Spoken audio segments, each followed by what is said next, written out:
Thank you. Thanks everybody for being here this morning. We're going to talk a little bit about development in DFW for all the major property types. And I'm Walter Bailes. I'm with JLL here in Dallas, and I'd like to run down the line and have my panelists introduce themselves. My name is Scott Beck. I'm the president of Beck Ventures. We're a local company. I've been in business for 47 years, and we specialize in lifestyle and legacy projects. A couple of projects, and that's all over the country, but a couple of projects here in Dallas that we're involved in. We're just finishing up our 29th year building the town of Trophy Club and building out the last town center there. And then we just broke ground on the Valley View Mall demolition, which will turn into Dallas Midtown. Great, thank you everybody. I guess kicking it off, we've seen all the development that's been going on in Dallas, whether it's office, industrial, apartments, retail, even hotel development, kind of in the urban core and the northern suburbs.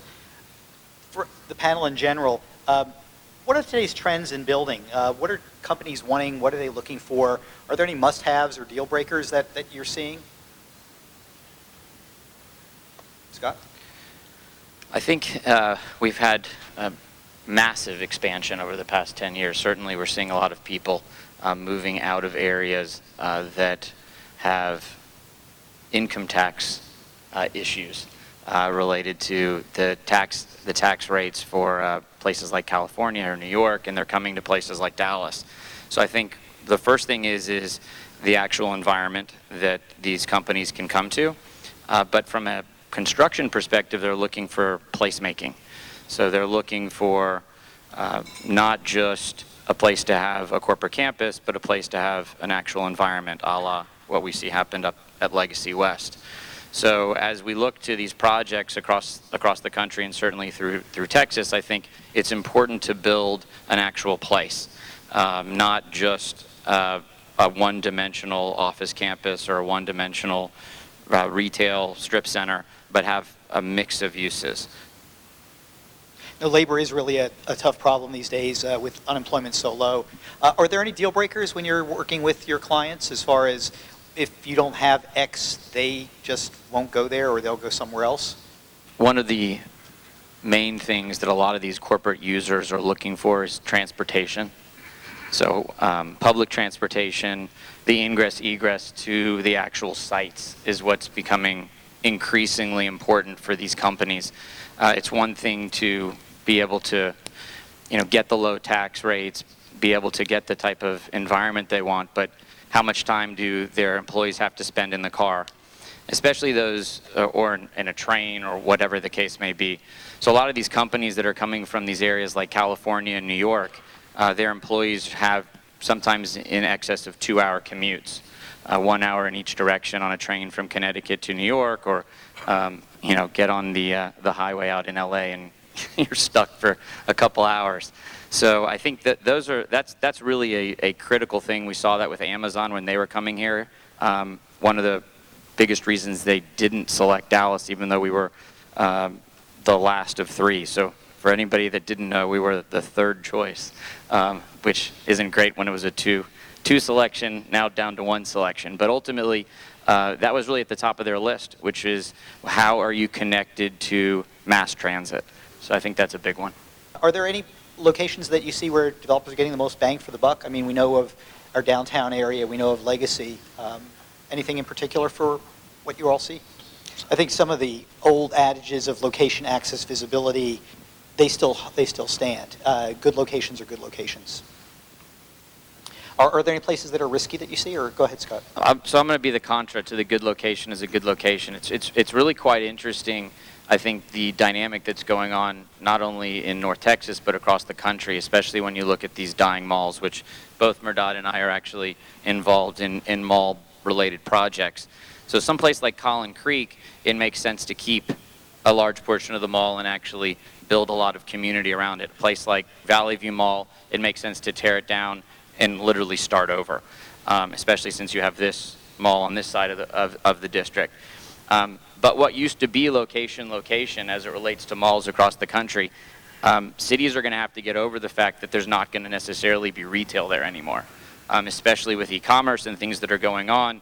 I was just out at ICSC 2 weeks ago, and it was really interesting to start to see the changing dynamic that some of these large mall operators are realizing, wow, we can't be in the retail business, or this site isn't in the retail business. So you're seeing large groups that own these malls all across the country divesting secondary and tertiary market malls to just mass developers that want to come in and redevelop it as a single-family residential. On the topic of construction, Jeff, anything you are seeing? I mean, we were talking about labor costs going up, material costs, not going to get into the tariff thing, but it'll drive material costs.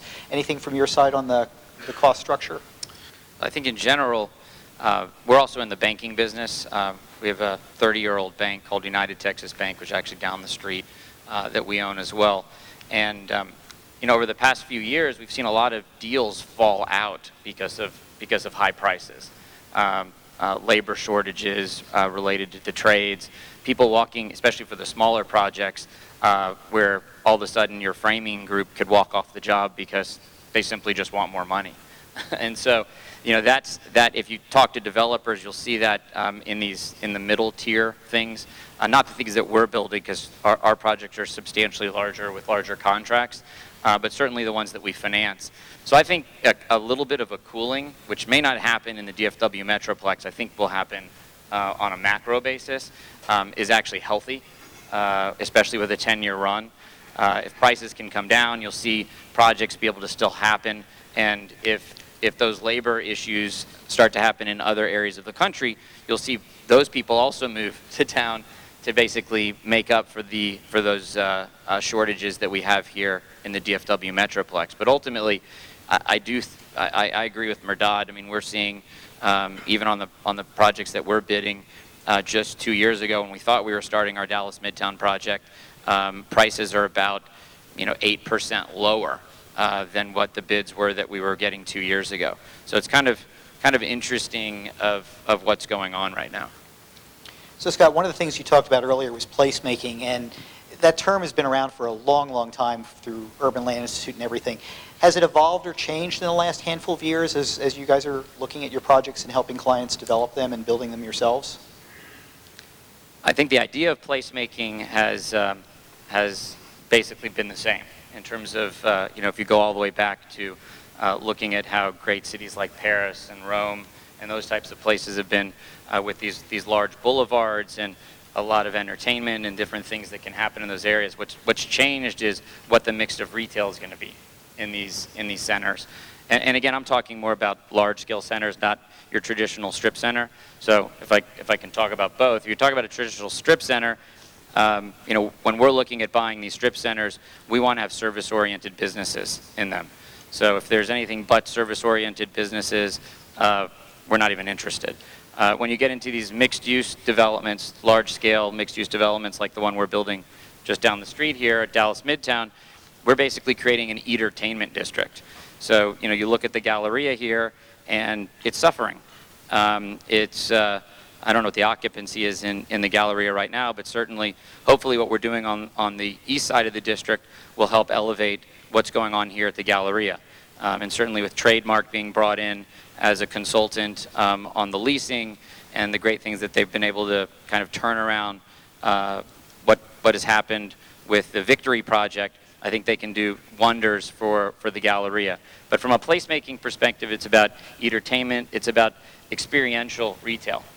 So even retail's changing in terms of these retailers don't need as large of a space because the idea is you can browse and then order it on your phone. I mean, how many people have been to North Park and gone into Lululemon?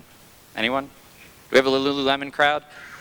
They actually, if you go into Lululemon, they actually don't even carry all of the different sizes. So if you like what you see, every single one of their employees has a handheld, and they'll help you order it right there on the phone. Same thing happens at Apple. I mean, that's what these retailers are starting to do. And so I think you're going to see the retail locations shrink, especially, again, going back to ICSC. Just out at ICSC, they're starting to talk about going into your changing room, where you just have whatever on that you feel the cloth, but ultimately you just punch the button on the screen and it changes the color of whatever it is that you're wearing. So you can see what it looks like in different shades. I mean, that is going to remarkably change the footprint of what retail is going to be in these different areas. And then you just order online. You don't have to carry a shopping bag around with you, and it's just going to change.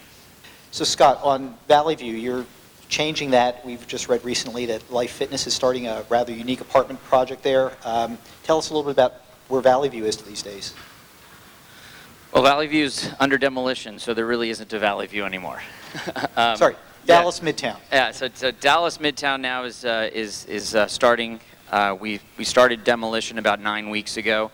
What we're effectively doing is creating the main boulevard to start the project. So there's a light at the corner of Beck and Preston, where there was an old dealership as of last week.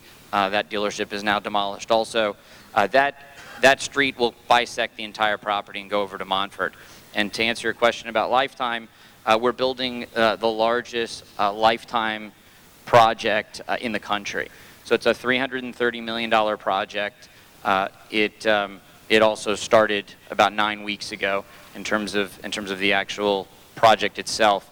That'll have all three components of what Lifetime is now doing. So it'll have 110,000 square feet of fitness, which will be on level 3.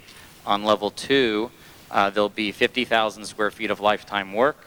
There'll also be a 20-story Lifetime living apartment tower, and then a 3.5-acre beach pool amenity deck that is on level 4 of the building. And that'll have 70,000 square feet in the ground floor retail. That'll be right on Preston Road, where that old dealership was. We've also just announced that we partnered with Toll Brothers, so we're building 2 ultra-luxury apartment buildings on this main street coming in. We've got a hotel that we're building. We haven't announced the name of the hotel, the flag yet, but we already have a signed deal on a flag for that. And then AMC, we just re-upped their lease for another 20 years, and they're going to stay on property while we're constructing them a brand new building, which is basically right across the street, and then we'll tear down the rest of the mall. So you'll be able to still enjoy, for those of you that live in and around the area, you'll still get your $6 movies for the next 2.5 years, and then they'll probably be going up to 3 times that in the new luxury AMC theater. So that's great. Seritage has, who's our adjacent property owner, who owns the Sears building. They've started on their demo. They've partnered with KDC. So we hope to land the whale, if you will, kind of like what happened out with KDC and Femi on Legacy West.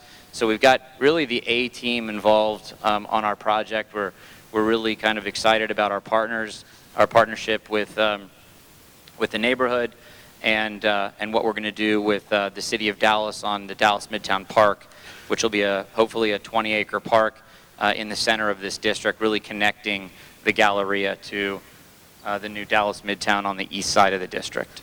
My question is, we've talked a lot about Dallas and the north suburbs. Fort Worth just passed San Francisco to become the 13th largest city in the country. What do any of you see? Do you have any projects going on in Fort Worth? What do you see the growth being over there? They also have a benefit in Fort Worth. There's 2 things going for them. One is their form of government that's set up, and the fact that their mayor's been there forever, right? And their mayor is their city manager. In addition to that, they also have the effect of what you just talked about, which is it's the good old boys network there. So they just get it done, right? When they say they want to go build something in downtown, they just do it. And they partner with the city, and they just get it done. It's very difficult to get that done in a city like Dallas in terms of just how large Dallas is compared to that. You've seen the same kind of effect happen in Arlington, right? That's why the Cowboys are in Arlington. That's why the new Globe Park is being built in Arlington. Seen the same thing happen in Frisco. And with Jerry's project, you've seen the same thing happen in Plano with Legacy West. So in these smaller cities, they have the ability to just make it happen. It's a lot more difficult to get something like that done in Dallas. So I see that being a trend in Fort Worth. I think you're going to see Fort Worth, especially kind of just riding on the coattails of what's happening in the DFW Metroplex, and they're going to keep coming up from 13 to 12 to 11. So I'd like to, it looks like I'm the one that's going to end it. I just want to thank Adam and Bisnow for for inviting myself and our team to the panel. It was certainly fun to be here, and thanks for coming in to Dallas and doing this every year or two. The more you come, we certainly like you coming out to Dallas.